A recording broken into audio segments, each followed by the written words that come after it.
आज हम भगवत गीता की इंपॉर्टेंट टीचिंग्स को लाइफ में कैसे उतारना चाहिए इस पर थोड़ा जानेंगे। असल में यह हमारी मन भूमि को जीवन की रणभूमि के साथ जोड़ने का काम करती है। जीवन संघर्ष का सामना किसी चुनौती से होता है तो मन सवालों से घिर जाता है और वो अलग अलग बहाने बनाकर उससे भागने की कोशिश करता है। जब हमारा सामना किसी चुनौती से होता है तो हमारे मन में कई सवाल उठते हैं।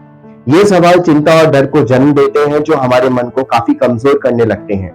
इससे बचने का सिर्फ एक ही उपाय है और वह है नॉलेज और इंफॉर्मेशन हासिल करना। ज्ञान हमारे सवालों का जवाब देती है और जवाब मिलने के बाद ही मन शांत होता है और एक शांत मन साफ साफ सोच सकता है और सही फैसले भी ले सकता है। जीवन का युद्ध तभी जीता जा सकता है जब हमारे अंदर ज्ञान हो।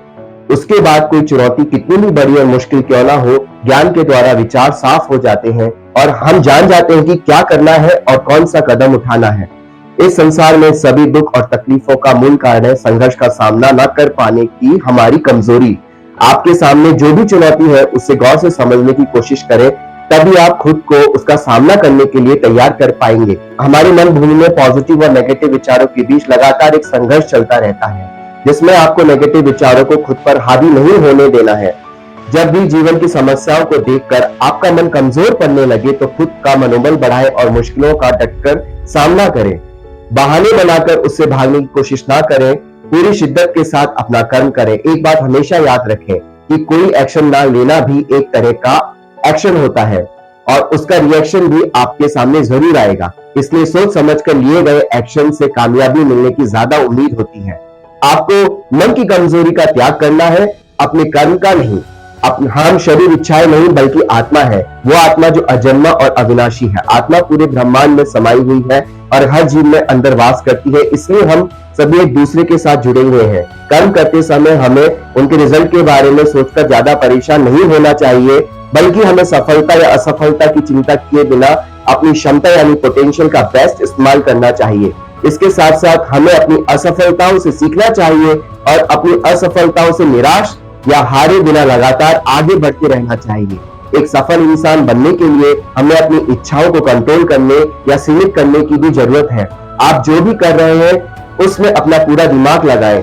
आपका पूरा फोकस अपने गोल पर ही होना चाहिए। आप जो भी काम करते हैं उसे पूरा कंसंट्रेशन और मन से करें। एक सार्थक जीवन जीने का रहस्य है हमेशा एक्टिव बने रहना और अपने निजी मतलब या परिणामों के बारे में सोचे बिना अपना बेस्ट परफॉर्म करना। रिजल्ट की चिंता किए बिना ईमानदारी से कर्म किए जाना चाहिए। अपनी गलतियों से सीखकर दोबारा कोशिश करनी चाहिए। अगर आप लगातार अपनी पढ़ाई के रिजल्ट के बारे में चिंता करते रहेंगे तो आप फेलियर के डर से अपना मन और फोकस नहीं लगा पाएंगे। हमने ये भी जाना है कि हमारे एक्शन पर हमारा पूरा कंट्रोल होता है, लेकिन उसके रिजल्ट पर हमारा कोई कंट्रोल नहीं है। खुद में सेल्फ कंट्रोल का गुण भी जगाना बहुत जरूरी है, क्योंकि जब हमारी इच्छा पूरी नहीं होती तो हमें काफी गुस्सा आता है और गुस्सा सही कदम या फैसले लेने में सबसे बड़ी बाधा बनता है। इसलिए गुस्से को कंट्रोल करने का सबसे अच्छा तरीका यह है कि हमारी इच्छाओं को कंट्रोल करना या सीमित करना। इस बात को समझे कि हमें बहुत सी चीजें नहीं चाहिए, क्योंकि ये इच्छाएं मन में शुरू होती हैं और इसका कोई अंत नहीं है। इसलिए हमें अपने मन पर कंट्रोल करना सीखना होगा। एक स्टूडेंट के रूप में अपने लिए हाई गोल सेट करें, अपना बेस्ट दें और अपनी पढ़ाई पर फोकस करें। अगर आप बिजनेस करते हैं तो पूरी ईमानदारी के साथ व्यापार करें। अगर आप जॉब करते हैं तो कुछ पाने की इच्छा करने से पहले ये भावना रखें कि आप उस कंपनी के लिए क्या कर सकते हैं। अपने परिवार और अपनों के प्रति अपनी हर जिम्मेदारी को बखूबी निभाएं, लेकिन उनके प्रेम में धृतराष्ट्र की तरह अंधे न बने कि आप सही और गलत के बीच का अंतर भूलकर गलत कदम उठाने से भी ना चूके। मनुष्य आत्मा की समस्याएं तब उत्पन्न होती है जब उसका मन इंद्रियों के माध्यम से बाहरी दुनिया के संपर्क में आता है। ये मन का स्वभाव होता है कि वे हमेशा खुशी की तलाश करता है। समझ की कमी के कारण वो इंद्रियों के माध्यम से खुशी हासिल करने की कोशिश करता है और संसार की वस्तुओं की ओर आकर्षित होता रहता है। इसके बजाय यदि मन को मनुष्य आत्मा के असली स्वरूप यानी आत्म भाव में टिका दिया जाए तो वो परम आनंद यानी परमानंद का अनुभव करना शुरू कर देता है। भगवान हमें तीन गुण सत्व, रजस और तमस से परे जाकर बुद्धि, मन और इंद्रियों के बारे में सचेत होने के लिए कहते हैं। इच्छा का प्रभाव बुद्धि के स्तर तक होता है। जब बुद्धि और मन चेतना यानी कॉन्शियसनेस में विलीन हो जाते हैं तो इच्छाएं भी खत्म होने लग जाती हैं। इस अध्याय में हमने देखा भगवान ने अलग अलग तरीके से यह दर्शाया है कि हर जीवन को अपने कर्तव्य को ठीक से निभाने की जरूरत है। हर कर्तव्य को भगवान को समर्पित करने और सभी इच्छा लगाव की भावना से मुक्त होकर कर्म करने के लिए भी कहा गया है।